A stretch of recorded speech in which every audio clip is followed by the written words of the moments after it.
Madam, இப்போ அவர் ஏன் நேரடியாக இன்னும் புகார் கொடுக்காம இருக்காரு? நீங்கள் கொடுத்துருக்கீங்க. அவங்க கம்ப்ளைண்ட் பண்ணுறது மாவட்ட செயலாளர் மேலே, ஏன் அவர் இன்னும் புகார் கொடுக்காம இருக்கிறாரு? மேடம், நான் ஒரு ஆள் பேசுங்க. அவரோட சார்பில் நான் மாவட்ட துணை செயலாளரா அவருக்காக நாங்க புகார் கொடுக்க வந்திருக்கோம். இவங்க வந்து மகளிர் அமைப்பாளர். நான்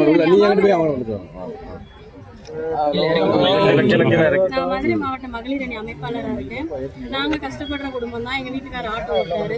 அவங்க எங்க மாவட்ட செயலாளர் மீது ரொம்ப அவதூறா தொடர்ந்து இந்த புகார் வந்துட்டு தான் இருந்துச்சு.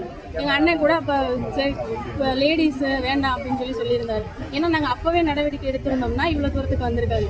இப்ப இவ்வளவு தூரம் வந்ததுக்கு அப்புறமா நாங்க இப்ப மாவட்ட காவல் அலுவலகத்துல வந்து இப்ப மனு கொடுத்துருக்கோம். எங்களுக்கு இதை விசாரிச்சு சொல்லணும் சார். எங்க மாவட்ட செயலாளர் மீது இதுவும் இல்லை.